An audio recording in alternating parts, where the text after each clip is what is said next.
চট্টগ্রাম জেলা কর্তৃক আয়োজিত উচ্চতর আজকের উচ্চতর প্রশিক্ষণ ক্লাসের কর্মসম্মানিত সভাপতি সম্মানিত অতিথিবৃন্দ এবং সভ্য সমাবেশ, আসসালামু আলাইকুম ওয়া রাহমাতুল্লাহি ওয়া বারাকাতুহু। আমি আমার আলোচনার শুরুতে আন্তরিক ধন্যবাদ জ্ঞাপন করছি যে আজকের বিষয়বস্তু সালফারের উপর তিনি প্রবন্ধ রচনা করেছেন ডক্টর মোহাম্মদ শফিকুল ইসলাম। অত্যন্ত চমৎকার এবং সমৃদ্ধ একটি প্রবন্ধ তিনি আমাদের সামনে উপস্থিত করছেন। আমি তাকে আন্তরিক ধন্যবাদ জানাচ্ছি এবং তিনি সুন্দরভাবে আমাদেরকে পাঠ করে শুনিয়েছেন, তার জন্য আবার ধন্যবাদ। এখানে বলতে গেলে মূল সালফারের যে মূল বিষয়গুলো সবগুলো প্রায় এখানে কাজ করা হয়েছে। তারপরেও বলবো এটি একটি অত্যন্ত বড় মাপের মেডিসিন। এটি যদি একটি ভলিউমও করা হয় তবুও সালফারের আলোচনা শেষ করা যাবে না। তিনি প্রবন্ধ রচনা করতে বিভিন্ন সোর্সের এখানে কথা উল্লেখ করেছেন, তথ্যসূত্রের কথা। আমার মনে হয় তিনি একটি তথ্যসূত্র এখানে সংযোজন করেনি। আমার মনে হয় সেটি হচ্ছে হোমিওপ্যাথিক কনসেপশন।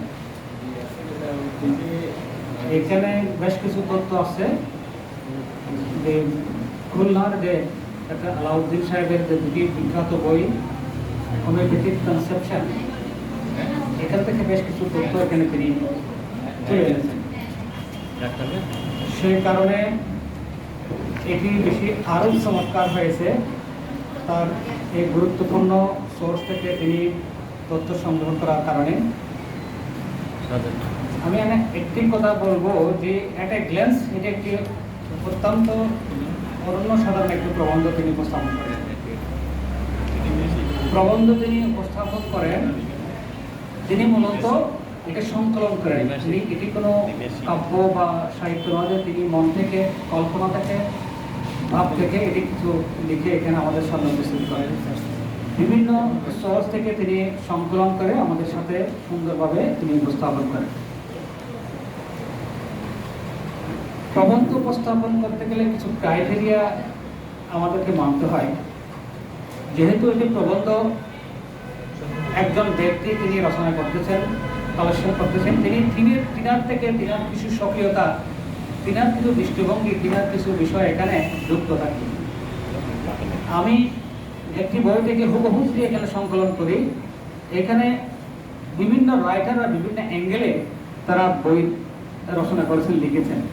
ওই সমস্ত শব্দগুলো অনেক সময় আমরা প্রবন্ধের যদি হুবহু সংযুক্ত করি তাহলে এটি প্রবন্ধের যেটি মানে স্বকীয়তা বা নিজস্বতা এটা কিন্তু থাকে না। হ্যাঁ, সাপোজ আমি একটা এক্সাম্পল, কোনো প্রবন্ধে নির্দেশ করে বা নির্দেশ মানে অর্ডার করে এরকম কোনো শব্দ এখানে আনা ঠিক হয় না। এটাকে নিজের ভাষায় এখানে প্রয়োগ করতে হবে। হয়তো তিনি যে বইটিকে সংকলন করেছেন সেখানে সেই ভাষায় ছিল, তিনি সেই ভাষায় এখানে কোট করেছেন। কিন্তু তিনি যখন এটা প্রবন্ধ আকারে নিজের প্রবন্ধ আকারে উপস্থাপন করবেন, এখানে তিনি তিনের ভাষায় এটাকে মার্জিত করবেন। যেমন ধরুন এখানে তুলনামূলক আলোচনা করা আছে সালফার, ক্যালক্রিয়া, লাইকো, এই বিখ্যাত প্রয়োগ মনে রাখতে হবে। এই যে মনে রাখতে হবে এটা নির্দেশমূলক একটা বিষয়। এখানে উনি একটু ঘুরিয়ে বলবেন যে এখানে মনে রাখতে বলা হয়েছে বা এরকম একটা শব্দ, মানে আমি প্রবন্ধের মধ্যে মানে এইভাবে নির্দেশ করে এরকম কিছু বলা, এটা প্রবন্ধের কোয়ালিটিতে মানে বিজ্ঞ করতে। যাক, এটা আমরা যারা প্রবন্ধ রচনা করবো এদিকটা খেয়াল রাখবো, কারণ আমরা সোর্স থেকে অবশ্যই নিব। সোর্সের ভাষাগুলো আমরা যখন প্রবন্ধে সংকলন করব তখন আমরা সেখানে ভাষাগুলো আমরা মডিফাই করবো। সুপ্রসুদী সালফার এটা বলা হয়েছে কিং অফ সুরা। এটার উপর ইতিপূর্বে যে কয়েকজন বক্তব্য রেখেছেন অত্যন্ত চমৎকার বক্তব্য রেখেছেন। আমি অভিভূত হয়েছি যে একটি গুরুত্বপূর্ণ বিষয়ের উপর এত সুন্দর মৌলিক কথাগুলা বক্তব্যের মধ্যে তারা তুলে এনেছেন। একটা সাজ্জাদ, একটা ওমর ফারুক, শিপ্র মহাজন, আমাদের পিসি সাহেব, অত্যন্ত চমৎকারভাবে সালফারের যে বিষয়বস্তুর মৌলিক যে বিষয়বস্তু তিনি তাদের আলোচনায় ফুটে এনেছেন। আমি অভিভূত হয়েছি সুন্দর আলোচনায়, আমি সমৃদ্ধ হয়েছি এগুলো আলোচনা শুনে। ডক্টর কেন বলেছেন হোমিওপ্যাথি সালফার যে মেডিসিন, এটা একটা পলিক্রেশ মেডিসিন, অতি বহুল ব্যবহৃত পরিচিত একটি মেডিসিন। আমাদের চিকিৎসক সমাজে এটির ব্যবহার এত বেশি যে অন্য যে কোনো ওষুধের চাইতে এই ওষুধটা বেশি ব্যবহৃত হয়ে থাকে। তিনি বলেছেন, এটি ডক্টর ক্যান্টের কথা, তিনি বলেছেন আমাদের হোমিওপ্যাথিতে যারা অভিজ্ঞ, আমাদের হোমিওপ্যাথিতে যারা কম অভিজ্ঞ, উভয়ে এই ওষুধটি বেশি ব্যবহার করে। এখানে বোঝা যাচ্ছে যে যারা অভিজ্ঞ এরা নিশ্চয় বুঝে ব্যবহার করে, কিন্তু যারা অনভিজ্ঞ ওরা কিভাবে এটাকে বেশি ব্যবহার করে। আমাদের সঞ্চালক আমাদের বলছেন যে সালফার দানা ফললে আমি যেন সালফারের রোগ, এরকম কিন্তু প্রত্যেকটা মানুষের কাছে, প্রত্যেকটা এই ডক্টরের কাছে এরকম মনে হয়। কিন্তু সালফারের বা আমাদের ওষুধ নির্বাচন করতে হয়, যদি ব্যক্তি স্বাতন্ত্র নির্ণয় করতে হয়, সেই জিনিসটা যদি অভিজ্ঞতায় না থাকে তাহলে আমি না জেনে সালফারকে বেশি ব্যবহার করব বা অপপ্রয়োগ করব। আর যদি আমার ব্যক্তি স্বাতন্ত্র নির্ণয় করার জন্য আমার অভিজ্ঞতা থাকে, জ্ঞান থাকে, তাহলে আমি বুঝে শুনে প্রয়োগ করব এবং আমরা সালফার থেকে সুফল পেয়ে নিব। আরেকটা শ্রেণী আছে সালফারকে ব্যবহার করতে ভয় পায়, সালফার ব্যবহার করে না। তাদের জন্য হ্যানিম্যান এত চমৎকার একটি সর্বশেষ এডিশনে যে যুক্ত করেছেন 50 শাস্ত্র শ্রমিক পদ্ধতি। এই পদ্ধতিতে মাত্রা শাসন করা এতই স্মার্ট যে এতই সহজ যে যেটি কল্পনা করা যায় না। অর্থাৎ যারা 50 শাস্ত্রশ্রমিক পদ্ধতি আয়ত্ত করতে পেরেছেন, প্র্যাকটিস করেন, তাদেরকে মূলত নসল ওষুধ, ডিবেক্টিং ওষুধ বা যে ওষুধ হোক না কেন এই পদ্ধতিতে ব্যবহার করলে তাদের এই ভয়ের কোনো কারণ থাকে না এবং তারা কাঙ্ক্ষিত ফলাফল সেই মেডিসিন থেকে তারা পেতে পারে। সে কারণে আমরা সবাই হ্যানিম্যানের সর্বশেষ আবিষ্কার 6 এডিশন অর্গানাল 6 এডিশনে যে যুক্ত হয়েছে 50 শাস্ত্রশ্রমিক পদ্ধতির বিষয়টি আমরা অবশ্যই জানবো এবং এটি আমরা চিকিৎসা ক্ষেত্রে প্র্যাকটিসে আমরা প্রয়োগ করার চেষ্টা করব। আমরা জেনেছি এটি একটি খনিজ সোর্স থেকে আমাদের ওষুধটা নিয়েছে, মিনারেল সোর্স থেকে। এই সোর্সটার বৈশিষ্ট্য নিয়ে আমাদের ডাক্তার সাজ্জাদ যত চমৎকার কয়েকটি বৈশিষ্ট্য এখানে তুলে ধরেছেন। আমরা যদি খেয়াল করি সালফারকে অন্ততপক্ষে একটা গ্ল্যান্স মনে রাখা দুর্বল হবে না যদি আমরা সাজ্জাদের সেই বৈশিষ্ট্যগুলো, যে সালফারের যে বৈশিষ্ট্য সেটা যদি মানে সোর্সের যে বৈশিষ্ট্য সেটা যদি আমরা মনে রাখি। এই কারণে আমাদের বলতে হয় যে প্রত্যেকটা মেডিসিন আমাদের ম্যাটেরিয়ামেটিকা অন্তর্ভুক্ত হওয়ার আগে যেই সোর্সটা থেকে মেডিসিনটা নিয়েছে তার কিছু বৈশিষ্ট্য বা তার সেই ম্যাটেরিয়ালের কিছু বৈশিষ্ট্য অবশ্যই থাকে। এটা না হলে আমাদের চিকিৎসকের যারা এটাকে প্রুভ করেছেন তাদের দৃষ্টি আকর্ষণ করতো না। সেই কারণে তার ম্যাটেরিয়ালের যে সোর্স থেকে নিয়েছেন তার ক্যারেক্টারগুলো, তার বৈশিষ্ট্যগুলো এখানে জেনে রাখা দরকার। আমাদের সাজ্জাদ এখানে সুন্দর করে বলেছেন যে এটি সাধারণত একটি আগ্নেয়গিরির গনগনে লাভা থেকে এটি সংগ্রহ করা হয়। যদিবা সালফারের বিভিন্ন আরো সোর্স আছে, যেমন আমাদের ডিমের লাল কুসুম অংশে কিন্তু সালফার পাওয়া যায়। কিছুক্ষণ আগে একজন বক্তা বলেছেন মশা ডিমের মতো দুর্গন্ধ শরীরে পাওয়া যায়। এটা একটু মূল কারণ, তার সালফারের বিকৃতির কারণে তার মধ্যে একটা মশা ডিম অর্থাৎ ডিমের যে লাল অংশের যে সালফার থাকে ওখানে এটি পচে গেলে যে একটা গন্ধ হয়, সালফারের রোগের মধ্যেও সেটা একটি গন্ধ পাওয়া যায়। যাক তিনি বলেছেন তা অনেক বৈশিষ্ট্যের কথা। তার উদ্গ্রহণের সময় এমন একটি বিস্ফোরণ ঘটে যেটা আকাশ ছুঁয়ে যায়, যদি তার মনোবৃত্তি এখানে প্রকাশ পায়, তার আত্মগৌরব, গম্ভীরতা মানে গৌরব এখানে প্রকাশ পায়। এরকম তার গনগনে লাখা লাল এটিতেও তার অনেক বৈশিষ্ট্যের কথা বলেছেন। আমি একটি কথাও এখান থেকে দুবার আলোচনা করতে চাই না। আমি শুধু একটি কথাই বলতে চাই সৃষ্টিকর্তা আগ্নেয়গিরি এটি আমরা মনে করি একটা বিপর্যয়, প্রাকৃতিক বিপর্যয়। কিন্তু আমরা যদি তার পেছনের খবর জানি, খবরের পিছনের খবর যদি আমরা পর্যালোচনা করি, তাহলে দেখা যাবে এটি কিন্তু সত্যিকার অর্থে প্রাকৃতিক বিপর্যয় নয়।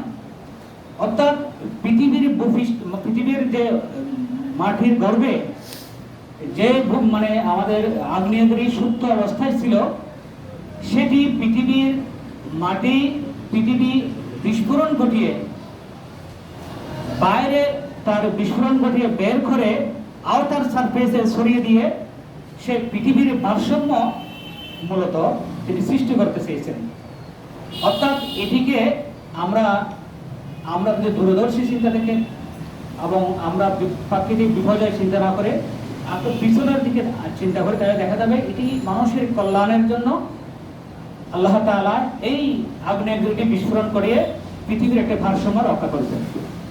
ঠিক এই যে বৈশিষ্ট্য খুব খেয়াল করবেন, মানুষের শরীরের মধ্যে সালফারের রোগীর মধ্যে বিভিন্ন ইরাপশন, বিভিন্ন চর্মরোগ চাপা দিয়ে যখন অবরুদ্ধ করে রাখে, সেই অবরুদ্ধ যখন কখনো বের হয়ে আসে বা সালফার প্রয়োগের মাধ্যমে সেটি যদি বের হয়ে আসে শরীরের আউটার সারফেসে, তাহলে বুঝতে হবে যে এটি কোনো তার জন্য দুর্ঘটনা বা অকল্যাণকর কিছু নয়।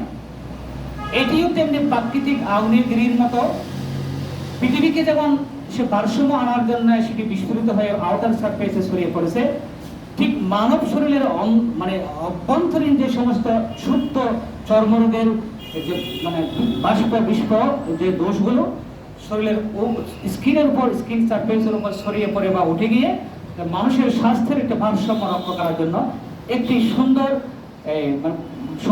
একটি সিস্টেম প্রাকৃতিকভাবে ঘটে থাকে। সালফার সেই বৈশিষ্ট্যটা, সেই গুরুত্বপূর্ণ বৈশিষ্ট্যটা কিন্তু বহন করে থাকে। আমাদের মানব শরীরে দু ধরনের ক্রনিক ডিজিজ হয়ে থাকে। একটি হচ্ছে যে ভেনারেল, একটি হচ্ছে নন ভেনারেল। যেহেতু এখানে কিছু ছাত্র আছে, শিক্ষানবিশ আছে, তাদের জন্য বলতে হয় ভেনারেল। এটা অনেক হয়তো বুঝবে না যে এটা হচ্ছে যৌন রোগের অবদমন থেকে, অপচিকিৎসা থেকে যে সমস্ত রোগগুলো সৃষ্টি হয়, এটা নিজের হোক, নিজের বংশ পরম্পরায় হোক, বা এই ধরনের দোষ থেকে যে সমস্ত রোগগুলো সৃষ্টি হয়, এটাকে সাধারণত ভেনারেল ক্রনিক ডিজিজ বলা হয়। আর কিছু আছে নন ভেনারেল ক্রনিক ডিজিজ, সেটি সাধারণত আজকের যেটি আলোচনা সালফার, এই সালফারের যে বৈশিষ্ট্যগুলো আছে, অর্থাৎ শরীরিক বৈশিষ্ট্যের কারণে এই ক্রনিক রোগগুলা সাধারণত সৃষ্টি হয়। সালফারকে আমরা যদি ভালো করে বুঝতে হয়, আমাদের ভালো করে বুঝতে হবে শরীর মাইজমকে। আমরা শরীর মাইজমকে যত ভালো করে বুঝতে পারবো, সালফার তত আয়ত্ত করতে আমাদের সহজ হবে।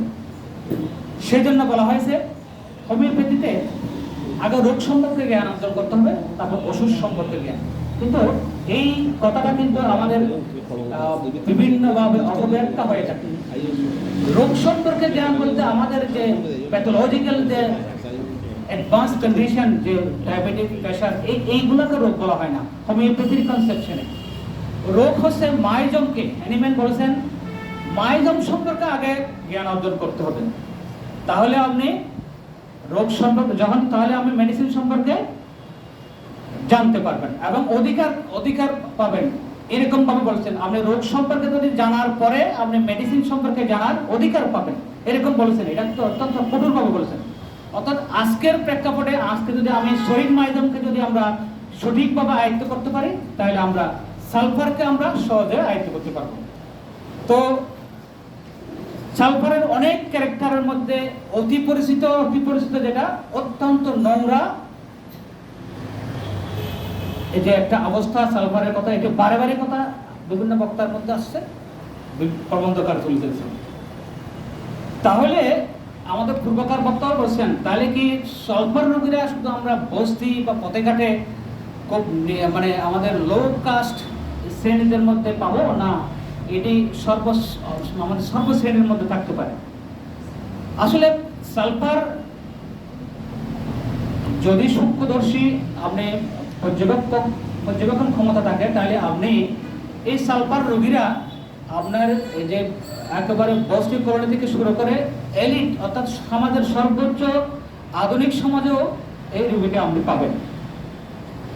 হয়তো উসুর শ্রেণীর যারা মানুষ, যারা এলিট, যারা কর্পোরেট কোনো ব্রাঞ্চে, কর্পোরেট কোনো অফিসে মন্ত্রী লেভেলে মানে উঁচু পর্যায়ে যারা মানে যারা লিড করতেছেন, তাদের মধ্যে হয়তো সাময়িক তারা সালফারের যে নোংরামি তারা হাইড করতে পারবে, কিন্তু বেশি সময় লাগবে না তার আসল চরিত্র, সালফারের যে আসল চরিত্র বেরিয়ে পড়া। আপনি যদি আমাদের ওমর ফারুকের মতো দৃষ্টিভঙ্গি দিয়ে রোগীকে পর্যবেক্ষণ করেন, তিনি যে বক্তব্য দিয়েছেন, তাহলে অবশ্যই আমরা কর্পোরেট ব্রাঞ্চে যে চাকরি করে যে উচ্চপদস্থ কর্মকর্তা সে কিভাবে নোংরা হয় সেটা আমরা বের করে নিতে পারবো। আমি টেকনিকটা আর দুবার আলোচনা করতে চাই না। তো আমরা ওভাবে চিন্তা করব দূরদৃষ্টি দিয়ে। একদম শিশু সালফার সে দেখবেন যে তার নাক দিয়ে শিন করতেছে, কিন্তু সে শিন চেটে চেটে খাচ্ছে, কিন্তু এটা একটা যুবকের মধ্যে, এটা একটি এডাল্ট বা প্রাপ্তবয়স্কের মধ্যে এই লক্ষণটা আপনি পাবেন না। এই লক্ষণটা আপনি পাবেন আমাদের ওমর ফারুক সাহেব যেটা বলছে, ফোন করতেছে, ফোনের মধ্যে সে কি ভাষা ব্যবহার করতেছে, এই লক্ষণটা আপনি পাবেন সে এমন একটা পরিপাটি অফিসের মধ্যে ঢুকেছে, কিন্তু সে কিভাবে তার আচরণ বা তার মানে নোংরামের প্রকাশ করতে থুতু ফেলে বা বসার যে দৃষ্টিভঙ্গি, এগুলোর মধ্যে তার মানে অ্যাটিটিউড, এর মধ্যে আপনি সালফারকে আপনি আয়ত্ত করে ফেলবেন। অর্থাৎ সালফার সে নিজেকে বেশি দিন হাইড করে রাখতে পারবে না তার অরিজিনাল ক্যারেক্টার। সালফারের আমি সিনথেসিস রেপার্টমেন্টে দেখেছি সালফারের বেশ কিছু রুব্রিক রয়েছে, এমন কিছু রুব্রিক রয়েছে শুধু একটা রুব্রিক একটা ওষুধ, একটা রুব্রিক একটা ওষুধ। আমি যদি ওষুধের লক্ষণের মূল্যায়ন বুঝি, গ্রেডিং বুঝি, তাহলে আমি বুঝবো একটা লক্ষণে একটা ওষুধের কত গুরুত্বপূর্ণ এই লক্ষণটা। যেমন একক লক্ষণের উপর একটা বিশেষ লক্ষণ আছে, একটা দেখিয়েছে এখানে, এবং একক লক্ষণের প্রধান একক লক্ষণের 60টা রুব্রিক্স রয়েছে, 60টা কিন্তু এখানে আলোচনা করা যাবে না। দ্বিতীয় শ্রেণীর একক লক্ষণ রয়েছে 196টি, নিশ্চয়ই এখানে আলোচনা করা যাবে না, আমি কয়েকটা টাচ করার চেষ্টা করবো। বিশেষ যেটা লক্ষণ, যেটি এখানে প্রবন্ধকার বলেছেন, আলোচকরা বলেছেন, আমি দ্বিতীয়বার আলোচনা করছি এই জন্য, এটার গুরুত্ব বোঝার জন্য। আমি লক্ষণটা আমার জানা আছে, কিন্তু এটি এই ওষুধের কত গুরুত্বপূর্ণ লক্ষণ এটি যদি আমি বুঝি না বুঝি, এটার ব্যবহারটা আপনি নির্ণয় করতে কাজে লাগাতে পারবো না। অর্থাৎ ছেঁড়া নোংরা কাপড়কে সে যে অত্যন্ত মূল্যবান মনে করে, সে এই যে লক্ষণ, এই যে তার মধ্যে ভ্রান্তি, সে কিন্তু এটা অত্যন্ত নিম্নমানের কাপড়, অত্যন্ত ছেঁড়া কাপড়, সেই মনে করতে অত্যন্ত দামি কাপড়, এটা সিল্কি কাপড়, এটা তার করতে হবে, এটা তাকে সুন্দর লাগতেছে। এই যে লক্ষণ, এটা কিন্তু আমরা অহরহ সালফার করার জন্য পাই, কিন্তু এই লক্ষণটা সালফারের এটা সুপার গ্রেডের লক্ষণ। এই লক্ষণটা যখন আপনি পাবেন, আপনি সালফারকে প্রথম সামলান। অর্থাৎ এটি আমি জাস্ট গ্রেডিং বোঝার জন্য এটা বলতেছি। অনেকে আছে, অনেক প্রবীণ, অনেক মানে এলিট শ্রেণীর লোকেরা দেখা যায় তাদের অনেক সুন্দর সুন্দর কাপড় আছে, অনেক দামি দামি কাপড় আছে, কিন্তু তারা এগুলো আলমারিতে সেজে গুছিয়ে রেখেছে। কিন্তু দেখবেন আমরা ওই সমস্ত মানুষ, আমরা পরিচিত মানে সে পুরাতন কিছু কাপড় বারে বারে ওগুলো পরে থাকে, সে বারে বারে পুরান কাপড়গুলো পরে। যদি আপনি জিজ্ঞেস করেন, সে বলবে যে আমার এটা পরতে ভালো লাগে, এটা পরতে আমার আরাম লাগে, অথচ তার ড্রয়ারের মধ্যে অনেক দামি দামি, অনেক মানে পরিষ্কার পরিচ্ছন্ন কাপড়, অনেক সুন্দর কাপড় রয়েছে। এই যে তার দৃষ্টিভঙ্গি, এই যে ছেঁড়া কাপড়কে তার সুন্দর মনে করা, এদের একটি বৈশিষ্ট্য হয়, সেই ছেঁড়া কাপড় হয়তো পরেনি, পুরান কাপড় পরতেছে, সে দৃষ্টিভঙ্গি ওইটি এখানে কাজ করতেছে, ছেঁড়া কাপড়কে সিল্কি বা দামি মনে করে। এখানে আর কয়েকটি কথা আমি সংযোজন করতে, যেমন সালফারের একটি মাত্র লক্ষণের রুব্রিক্স, একটি মাত্র ওষুধ, একটি হচ্ছে পায়ের পাতায় ঠান্ডা লেগে মাথা ব্যথা উপশম, পায়ের পাতায় ঠান্ডা লাগছে কিন্তু মাথা ব্যথা উপশম হয়। সালফার একটি মাত্র ওষুধ সিনথেসিস রেপারেটে। কারো যদি জানা থাকে আমাকে বলবেন দ্বিতীয় কোনো ওষুধ থাকলে। আনন্দে এবং গর্বে বোকার মতো আচরণ করে, সালফার একটি মাত্র ওষুধ। আমি বোঝার জন্য বলছি একটি মাত্র ওষুধ মানে অত্যন্ত গুরুত্বপূর্ণ। এটি বেলা 11টায়, দিনের বেলার 11টার সময় কান্না করে বা কান্না আসে, সালফার একটা মাত্র ওষুধ। ডিমের গন্ধে মাথা ব্যথা হয়, সালফার একটি মাত্র ওষুধ। একটি লক্ষণে একটি রূপে একটি ওষুধ, অতি গুরুত্বপূর্ণ। সুখের বাইরের অংশে আমাদের তো ক্যাটারেক্ট হয়, এটা সাধারণত সুখের ভিতরে যে গোল একটা বিন্দু দেখতে পাই, এখানে যে তরল একটা ফ্লুইড থাকে ওগুলো সলিড হয়ে যায়, এটাকে ক্যাটারেক্ট বলে। এটাকে অপারেশন করে লেন্স বসায়। কিন্তু একটা ক্যাটারেক্ট আছে যেটাকে বলা হয় যে কর্টিক্যাল ক্যাটারেক্ট, যেটা চোখের বাইরের অংশে হয়। এটা মেডিকেলের ভাষায় হয় কর্টিক্যাল ক্যাটারেক্ট, এক্সেপশনাল একটা ক্যাটারেক্ট। সেই ক্ষেত্রে কিন্তু সালফার একটি মাত্র ওষুধ, সিঙ্গেল ওষুধ, খুবই গুরুত্বপূর্ণ। বধিরতার পূর্বে কেউ যদি কানে কম শোনা সমস্যা সৃষ্টি হওয়ার পূর্বে তার একটি লক্ষণ দেখা যায় অতি শ্রবণ, মানে খুব বেশি শ্রবণ শক্তি থাকে। খুব বেশি শ্রবণ শক্তি হওয়ার পরে তার বধিরতা সৃষ্টি হয়, সেখানে একটি মাত্র ওষুধ, সেটি হচ্ছে সালফার। দুর্গন্ধ, এটি আমাদের সালফার একটি গুরুত্বপূর্ণ বৈশিষ্ট্য। তবে পুরুষদের ক্ষেত্রে জেনিটাল অর্গানে, অর্থাৎ পুরুষদের জননান্ত্রে দুর্গন্ধ ঘাম এবং দুর্গন্ধ ঘামের পর ওখানের লোমগুলো যদি ঝরে যায়, পড়ে যায়, একটি মাত্র ওষুধ সালফার, আর ওষুধ খুঁজে পাবেন না, অত্যন্ত গুরুত্বপূর্ণ। বসা থেকে উঠলে শরীরের বিভিন্ন অঙ্গে ব্যথার কথা বলা হয়েছে। বসা থেকে উঠলে কক্সিস, আমাদের মেরুদণ্ডের যে শেষ প্রান্তে যেটা লেজের মতো আছে, কক্সিসে ব্যথা, এবং ব্যথাটার একটা ধরন আছে ক্ষতকর ব্যথা, এটা থাকতে হবে। ব্যথা হলে হবে না, ক্ষতকর ব্যথা, এই ব্যথা যদি হয় সালফার একটি মাত্র ওষুধ। আমরা মনে রাখবেন সিঙ্গেল রিমেনি, সিঙ্গেল রোবিক, সিঙ্গেল ওষুধ। হাতের দ্বিতীয় বা তৃতীয় আঙ্গুলের ফাঁকে চর্ম উদ্বেগ, একটি মাত্র ওষুধ সালফার। এরপর আসি, এটি ছিল প্রথম শ্রেণীর একক লক্ষণ, এখন বলবো দ্বিতীয় শ্রেণীর একক লক্ষণ। এটি বলছি আমি 195 আছে, আমি কয়েকটা উল্লেখ করবো। স্বপ্নের কথা বলি, একটা স্বপ্ন রেখে, সে অত্যন্ত মজার স্বপ্ন দেখে। তার স্বপ্ন দেখে রাতে ঘুমের মধ্যে সে হেসে ফেলে, এমন কি সে স্বপ্ন দেখে ঘুম থেকে হাসতে হাসতে ঘুম ভেঙে যায়, ঘুম ভাঙার পরও সে হাসতে থাকে, একমাত্র ওষুধ সালফার। এটা বলা হয়েছে তার, সে নিজেকে দার্শনিক মনে করে, এটা আমি দ্বিতীয়বার বলতে চাই না।